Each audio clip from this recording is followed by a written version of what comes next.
बीडच्या मस्साजोगमधील सरपंचाच्या हत्या प्रकरणात 2 आरोपींना अटक। संतोष देशमुख यांची अपहरण करून हत्या, अन्य आरोपींचा पोलिसांकडून तपास सुरू। परिसरात मोठा तणाव। केज तालुक्यातील मस्साजोगमध्ये सरपंचाच्या हत्येनंतर केजमध्ये आंदोलनाला हिंसक वळण। पोलीस आणि आंदोलक आमने-सामने। संतप्त जमावाने बस पेटवली। पोलिसांच्या गाडीवरही हल्ल्याचा प्रयत्न।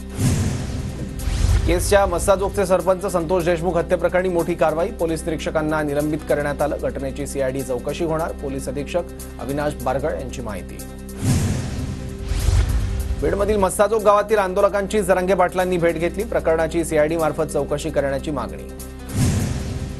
राज्यात बनावट औषधांचा धक्कादायक रॅकेट उघड। 5 बनावट कंपन्यांच्या नावे महाराष्ट्रातल्या 11 जिल्ह्यात गोळ्या औषधांचं वितरण। विरोधकांच्या टीकेनंतर सरकारकडून चौकशीचे आदेश। वैद्यकीय महाविद्यालयाचा विभाग कुणाकडे येतो याचा अभ्यास करावा। सुनील प्रभू अंधारेंच्या आरोपांना तानाजी सावंतांचं उत्तर।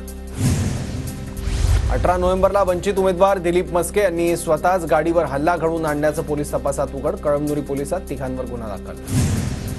यवतमाळच्या आर्णी रोडवर विचित्र अपघात। मद्यधुंद कार चालकाची 6 वाहनांना धडक। भरधाव वेगात कारनं 5 दुचाकीसह 2 भाजी विक्रेत्यांना उडवलं। जखमी तिघांवर रुग्णालयात उपचार।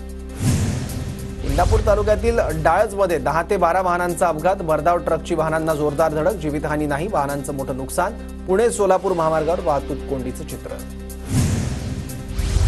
वर्धाच्या हिंगणघाट तालुक्यातील वाघोली जिल्हा परिषदेच्या शाळेतील 47 मुलांना विषबाधा। मटकी आणि खिचडी खाल्ल्यानंतर मुलांची प्रकृती बिघडली।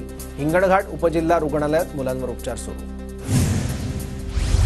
छत्रपती संभाजीनगर जिल्ह्यातील कन्नड शहरात शालेय गुंडांकडून विद्यार्थ्यांना मारहाण। मारहाणीच्या व्हिडिओचे रील्स सोशल मीडियावर व्हायरल। पोलिसांकडून कारवाई केली जात नसल्याचा आरोप। बांगलादेशातील पीडितांसोबत उभं राहणं आपलं कर्तव्य। आपली पूर्ण शक्ती बांगलादेशातील हिंदूंसोबत। संघाचे अखिल भारतीय प्रचार प्रमुख सुनील आंबेकरांचं विधान।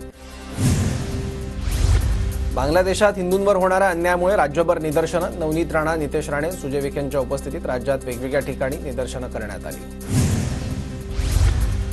बांगलादेशमध्ये हिंदूंवरील अत्याचाराचा पुण्याच्या राजगडमध्ये निषेध। सकल हिंदू समाजाचा राजगडमधील वेल्हे इथल्या पंचायत समितीपासून ते तहसील कार्यालयापर्यंत निषेध मोर्चा। नालासोपाऱ्यात काढण्यात आला निषेध मोर्चा। आमदार राजन नाईक यांच्या नेतृत्वाखाली बांगलादेशात हिंदूंवर होणाऱ्या अत्याचाराच्या निषेधार्थ नागरिक रस्त्यावर। सकल हिंदू समाजाच्या वतीनं जळगावात बांगलादेश हिंदू न्याय यात्रा। हिंदूंवरील अत्याचाराविरोधात भारत सरकारने कठोर पावलं उचलण्याची मागणी।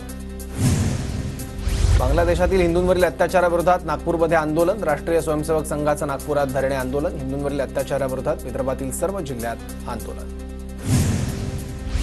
अहिल्यानगरमध्ये हिंदूंवरील अत्याचाराविरोधात जोरदार निदर्शनं। भाजप नेते सुजय विखे पाटील मोर्चामध्ये सहभागी। मोर्चात मोठ्या संख्येनं हिंदुत्ववादी संघटनेचे कार्यकर्तेही सहभागी। हिवाळी अधिवेशनासाठी 18 ते 20 हजार कर्मचारी आणि अधिकारी नागपुरात मुक्कामी असणार। उद्यापासून नागपुरात विधिमंडळ सचिवालयाचं कामकाज सुरू होणार। 16 तारखेपासून हिवाळी अधिवेशनाची सुरुवात होणार।